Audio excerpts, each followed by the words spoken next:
ট্যাংরার দে পরিবারের খবর থাকবে। এই তিনজন খুনের ঘটনায় প্রথম গ্রেপ্তার আজই হতে পারে, সেরকম একটা সম্ভাবনার জায়গা তৈরি হয়েছে।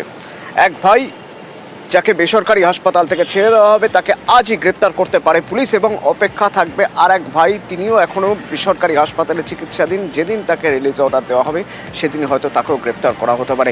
কিন্তু এই গ্রেপ্তার করে তারপর তদন্ত প্রক্রিয়া কোন দিকে যাবে, রৌনক রয়েছে সরাসরি আমার সঙ্গে, বলতে পারবে রৌনক?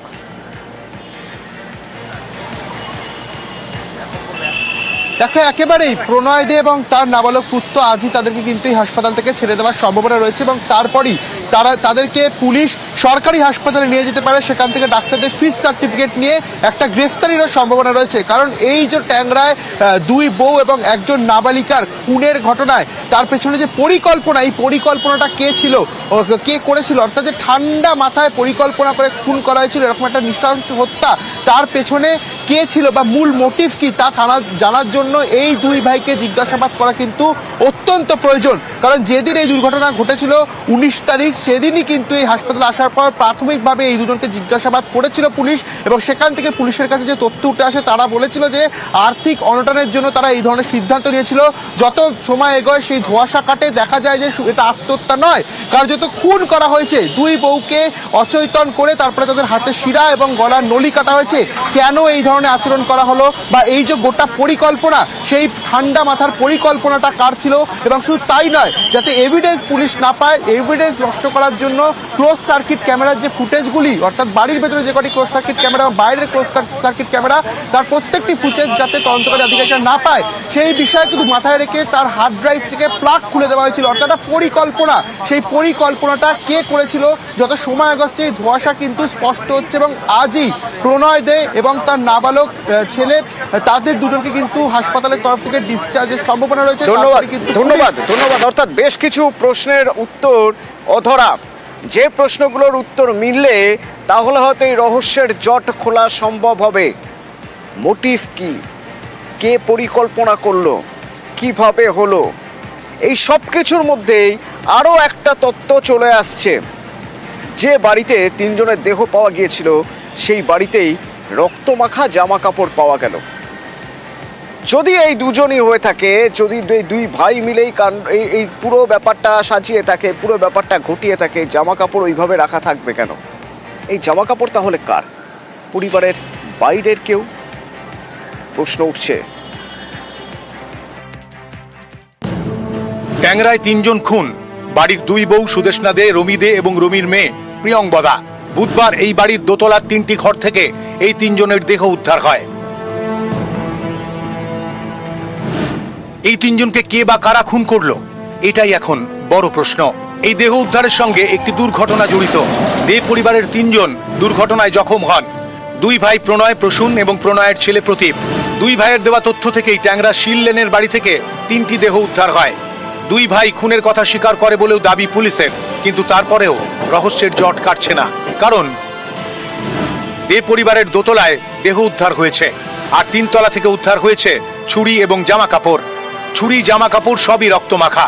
এই রক্তমাখা জামা কাপড় কার? দে পরিবারের কোনো সদস্যের, নাকি অন্য কারো? অন্য কারো হলে তৃতীয় কেউ কি খুনের সঙ্গে জড়িত? খুনের পিছনে কি তাহলে বাইরের কেউ রয়েছে? মা হিসেবে কি চান যে না, আজকে ময়নাতদন্তের রিপোর্টে প্রাথমিকভাবে এসেছেও যে খুন করা হয়েছে মনে করা হচ্ছে। কিন্তু বাইরের লোক কিছু করে অন্ধকার করে বাইরের লোক মানে এটা কার প্রতি কোনো সন্দেহ আছে যে এরা আনাগোনা? যেটা ধারণা হচ্ছে মানে কোনো সন্দেহ আছে আপনাদের কারোর প্রতি? তো ভালোভাবে চেনে না। পুলিশ জানতে পেরেছে তিনজনকেই প্রথমে ঘুমের ওষুধ মেশানো পায়েস খাওয়ানো হয়, তাতেই মারা যায় কিশোরী প্রিয়ংবদা। তারপর দুই মহিলা সুদেষ্ণা এবং রমিকে গলার নলি ও হাতের শিরা কেটে খুন করা হয়। পুলিশের দাবি, জিজ্ঞাসাবাদে দে পরিবারের ছোট ভাই প্রসূন খুনের কথা স্বীকার করেছে।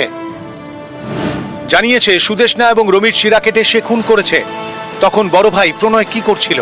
দুই বউ কতটা গভীর ঘুমে ছিলেন যে নলি বা শিরা কাটার সময় প্রতিরোধ করলেন না? নাকি খুনের সময় সুদেষ্ণা ও রমিকে চেপে ধরেছিল প্রণয়? এসব প্রশ্নের উত্তর খুঁজতে শুক্রবার ট্যাংরায় যান ফরেন্সিক মেডিসিনের 4 চিকিৎসক। তারা নমুনা সংগ্রহ করেন। খুনের ঘটনাস্থল দেখে তাঁদের মনেও নানা প্রশ্ন। খুনের ধরন নিয়ে নানা ধোঁয়াশা। পায়েসে ঘুমের ওষুধ নাকি বিষ মেশানো হয়েছিল তা নিয়ে সন্দিহান ফরেনসিক মেডিসিনের 4 চিকিৎসক। তদন্তকারীরা জানতে পেরেছেন আর্থিক সংকটে পড়েছিল দে পরিবার। 15 থেকে 20 কোটির দেনা ছিল। মঙ্গলবার পাওনাদারদের বাড়িতে ডাকে প্রণয় প্রসূন, কিন্তু পাওনাদাররা এলেও দরজা খোলা হয়নি। তখনও বাড়িতেই ছিল প্রণয় প্রসূন। সেদিন রাতেই তারা গাড়ি নিয়ে বের হয়। পরের দিন দেহ উদ্ধার। আমি ব্যবসা করতাম এদের সাথে, লেদার সাপ্লাই করতাম। আমি 2020 থেকে ব্যবসা করেছি 2023 অব্দি। 24 আর মাল দিইনি আমি। পেমেন্ট ছিল আমার অনেক টাকার ওখানে আটকানো ছিল। একটা চেক আমার ছিল, সেটা বাউন্স হয়ে যাচ্ছিল। সেই পেমেন্টটাই লাস্ট ফাইনাল পেমেন্ট যেটা করার কথা ছিল এনার, সেই পেমেন্টটা হয়নি। এছাড়াও প্রশ্ন উঠছে ট্যাংরার দে পরিবারের সিসি ক্যামেরা নিয়ে। তদন্তকারীরা জানতে পেরেছেন বাড়িতে মোট 18টি সিসি ক্যামেরা, কিন্তু সিসি ক্যামেরার মেইন ডিভাইসের প্লাগ খোলা ছিল। তাই খুনের দিন বা খুনের সময়ে বাড়ির ভিতরের কোনো ফুটেজ পায়নি পুলিশ। অর্থাৎ একেবারে ঠান্ডা মাথায় ছক কষে খুন। ফুটেজ যাতে না মেলে তাই সিসি ক্যামেরার কানেকশনই খুলে দেওয়া হয়। শুধু তাই নয়, খুনের পর বেশ রাতে বাড়ি ছাড়ে দে পরিবারের 2 ভাই, সঙ্গে বড় ভাইয়ের ছেলে। সবাই একদম নির্লিপ্ত, যেন কিছুই হয়নি, সব স্বাভাবিক। এলাকার অন্য একটি সিসি ক্যামেরার ফুটেজে সেই ছবি ধরা পড়েছে। নিউজ 18 বাংলা।